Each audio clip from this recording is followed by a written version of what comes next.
दोस्तों, आने वाले समय में भारत चीन को तो बर्बाद करेगा ही। कैसे बर्बाद करेगा और उसकी इकोनॉमी को कैसे गिराएगा वह तो हम आपको बताएंगे। लेकिन अभी रातों रात चीन में ऐसा क्या हुआ कि 80% चीन में हाहाकार मच गया और चीन में यह माना जा रहा है कि भारत अभी से ही चीन की नैया को डुबाने में जुटा है। आने वाले समय में तो भारत पीओके पर कब्जा करके सीपेक को ब्लॉक करेगा, जो सीपेक चीन के लिए रामबाण है। पाकिस्तान में बिजनेस करने के लिए उसे ब्लॉक करेगा और वह तो भारत आने वाले समय में करेगा। लेकिन अभी कुछ ऐसा किया है भारत ने जिसके बाद चीन आहत देखने को मिला है कि अब भारत 1962 वाला और 1980 वाला भारत नहीं है, बल्कि अब 2023 का भारत है और इसकी ताकत पूरी दुनिया मानती है, तो उसे भी मानना पड़ेगा। क्या कुछ हुआ है अभी हम आपको थोड़ा सा डिटेल में बताते हैं कि कैसे चीन की इकोनॉमी झोल में फंस गई है। दोस्तों, चीन के एक प्रोफेसर है जिन्होंने हाल ही में एक रिपोर्ट दी और उसमें कहा कि चाइना का एनएसए बता रहा है कि 16 से 24 साल तक के चाइनीज मात्र 20% बेरोजगार है। यह आंकड़ा गलत बताया जा रहा है। चाइना के प्रोफेसर ने कहा कि चाइना में बेरोजगारी 50% है और 16 मिलियन युवा जो छात्र नहीं है और घर पर है या अपने माता पिता पर निर्भर है, यह सारी बेरोजगारी मिलाकर करीब 46.5% है। यानी कि चाइना में यह जो बेरोजगारी का प्रतिशत है वो 50 के आसपास पहुंच गया है। ऐसे में इनका आर्टिकल इंटरनेट पर आया और बाद में इसे इंटरनेट पर से हटा दिया गया, क्योंकि चाइना ने जो आंकड़े दिए थे 20%, उससे कई गुना ज्यादा आंकड़े यह प्रोफेसर साहब बता रहे थे। इसके अलावा एक और लड़के ने सोशल मीडिया पर एक तस्वीर पोस्ट करते हुए कहा कि यह जो आप घर देख रहे हैं यह संघाई में बने हुए हैं।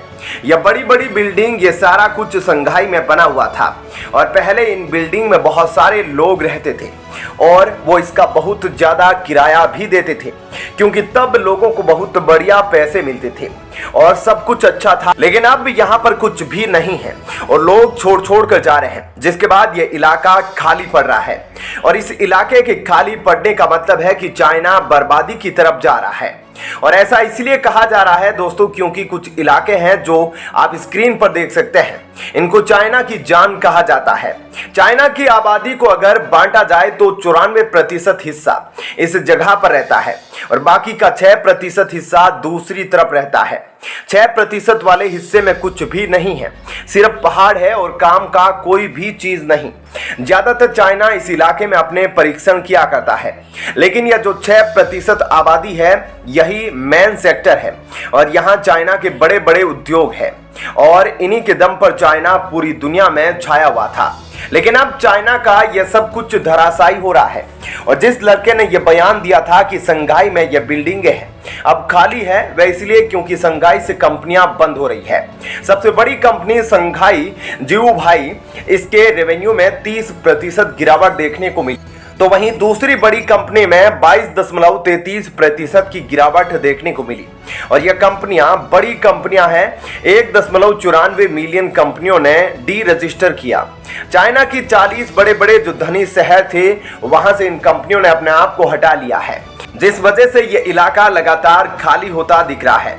यही वजह है कि चाइना इस वक्त दिखाना नहीं चाह रहा, लेकिन चाइना के अंदर स्थिति काफी खराब हो गई है और चाइना अब पूरी तरह से तबाह हो रहा है। और इस लड़के ने जैसे ही सोशल मीडिया पर यह तस्वीरें पोस्ट की थी, उसके बाद ही चीनी सरकार ने उस पर दबाव बनाकर तुरंत ही उस पोस्ट को वहां से हटवा दिया। लेकिन इसका स्क्रीनशॉट कुछ लोगों ने सेव कर लिया है, जिसके बाद यह तस्वीरें वायरल हो गई। तो दोस्तों, ऐसे में इस खबर के बारे में आपकी क्या राय है, हमें कमेंट करके जरूर बताएं। और अब आपको बताते हैं ऐसी ही एक और बड़ी खबर।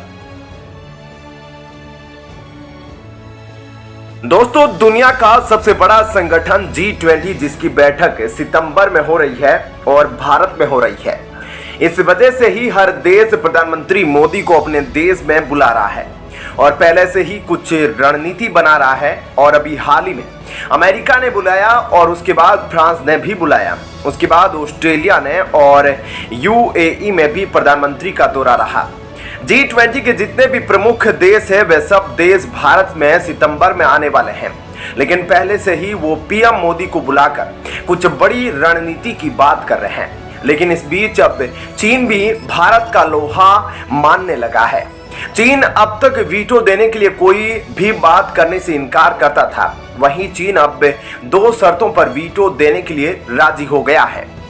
आगामी G20 की जो बैठक है उसमें सभी बड़े बड़े देश मौजूद रहेंगे, जिसमें ऑस्ट्रेलिया, अमेरिका, फ्रांस, ब्रिटेन, रसिया जैसे बड़े बड़े देशों के प्रेसिडेंट और पीएम यहां मौजूद रहेंगे। और उसी बैठक में भारत ने यह प्लान बनाया है कि वीटो पर चर्चा करेंगे और सभी देशों से हस्ताक्षर करवाएंगे। लेकिन चीन को यह बात जरूर पता है और चीन ने जो शर्त रखी है वह वीटो के लिए साइन कर सकता है, लेकिन सबसे पहले भारत को साइन करना होगा एक बड़ी डील पर, जिससे चीन को बहुत बड़ा फायदा मिलने वाला है। जी हां दोस्तों, चीन ने साफ साफ कहा है कि एमटीसीआर में चीन को परमानेंट मेंबर बनने के लिए भारत अगर साइन करता है तभी वह वीटो के लिए भारत के प्रस्ताव पर साइन करेगा। दोस्तों, पहली शर्त तो यह रखी जो बहुत पहले से आ रही है, और दूसरी शर्त जो सीपीईसी है, जो पीओके से होकर गुजरता है, उस पर कोई दबाव बनाने से भारत को पीछे रहना होगा। यानी कि साफ साफ कहा कि पाकिस्तान में जो चीन बिजनेस करता है सीपेक के जरिए, उस सीपेक पर भारत कभी अपना अधिकार नहीं बताएगा। तो आप समझ सकते हैं कि चीन डरा हुआ है कि कब भारत पीओके पर अटैक कर ले और सीपेक के पूरा पीओके ही भारत का हिस्सा हो जाए। इसलिए चीन की आर्थिक व्यवस्था इतनी नीचे चली जाएगी कि जो चीन अभी टॉप 5 देशों में आता है वह अब टॉप 20 से भी बाहर हो जाएगा। दोस्तों, आपको याद होगा कोरोना के समय पर जब भारत ने चीन के तकरीबन 40 बड़े बड़े मोबाइल ऐप्स को बैन कर दिया था, जिसके बाद पूरे चीन में हाहाकार मच गया था। और कुछ उसी तरह से भारत ना कर दे सीपेक को ब्लॉक करके। इसलिए चीन अब वीटो देने के लिए 2 शर्तों में से सीपेक का मुद्दा भी रखने वाला है आगामी G20 में। अब आप कमेंट करके बताइएगा कि क्या भारत को एमटीसीआर में सदस्यता देने के लिए पहले साइन करना चाहिए या फिर पहले वीटो के लिए साइन करवाना चाहिए चीन से, और तब आगे सोचना चाहिए कि चीन के लिए वह एमटीसीआर में साइन करे या नहीं। दोनों में से कौन सा स्टेप पहले लेना चाहिए, भारत को आप जरूर अपनी राय रखिएगा, क्योंकि जहां तक हमारा ओपिनियन है हमें लगता है कि चीन फिर उसी तरह से गद्दारी ना कर दे जिस तरह से जवाहरलाल नेहरू के समय पर की गई थी। और उधर नेहरू जी हिंदू चीनी भाई भाई करते रह गए, उधर चीन ने भारत की तकरीबन 5000 स्क्वायर किलोमीटर की जमीन हड़प ली। तो आप समझ सकते हैं कि वह चीज दोबारा ना हो जाए, इसलिए आप अपनी राय जरूर रखिएगा कि क्या भारत को स्टेप लेना चाहिए।